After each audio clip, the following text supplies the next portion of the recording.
During fetal development, the vagina first forms as a solid tube. Later, it gradually hollows out in a process known as canalization, creating the vaginal canal.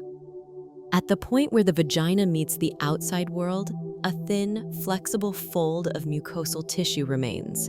This tissue surrounds or partially covers the vaginal opening, and it is called the hymen. People often assume that every hymen looks the same, but in reality, hymenal shapes vary widely.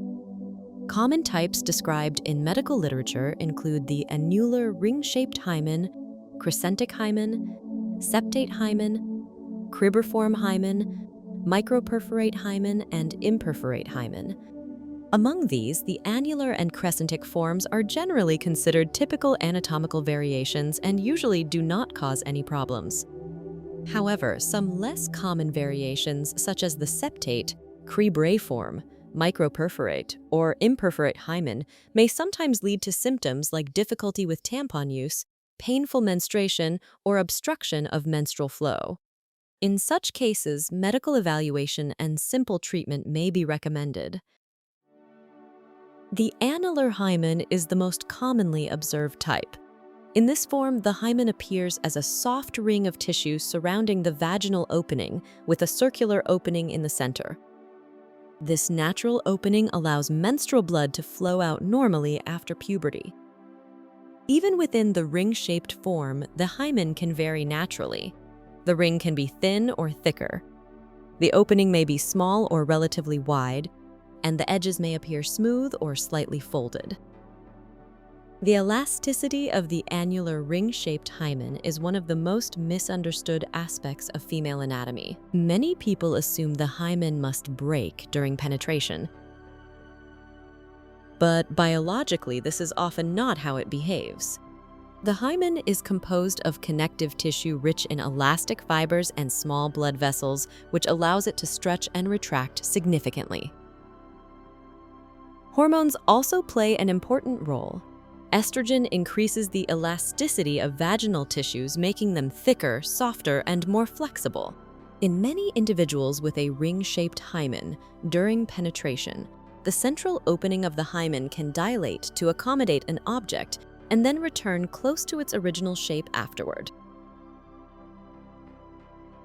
In some cases, small minor tears may occur along the edge of the tissue, but these are usually tiny and often heal naturally over time. If the woman with a ring-shaped hymen later gives birth by vaginal natural childbirth, the vaginal opening expands dramatically as the baby passes through the birth canal. This intense stretching usually tears the hymenal ring, and after healing, the tissue typically remains only as small, irregular folds around the vaginal opening, rather than a complete ring. Also, a woman with a ring-shaped hymen who gives birth by C-section can still have visible hymenal tissue afterward. The hymen can change throughout a woman's life.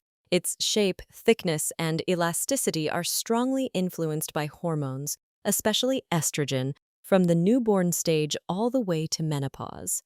In newborn babies, the hymen often appears thicker and more prominent. This is because the baby is still influenced by the mother's estrogen during pregnancy. The tissue may look folded or even slightly protruding. After the first few months of life, these maternal hormones fade. With very low estrogen levels, the hymen becomes thinner, smoother, and more delicate. At this stage, the tissue is usually more fragile. When puberty begins and estrogen levels rise again, the hymen becomes thicker, more elastic, and more flexible. This is nature's way of preparing the body for menstruation and the hormonal changes of adulthood. After menopause, estrogen levels decline again. As a result, the hymen and surrounding vaginal tissues often become thinner, drier, and less elastic, similar in some ways to what is seen in early childhood. In many adults, the hymen does not disappear completely. Instead, it often remains as small, soft folds of tissue around the vaginal opening. The hymen has been surrounded by myths for centuries. But in reality, it is simply a small, naturally changing part of the body, one that cannot define a woman's history, her experiences, or her worth.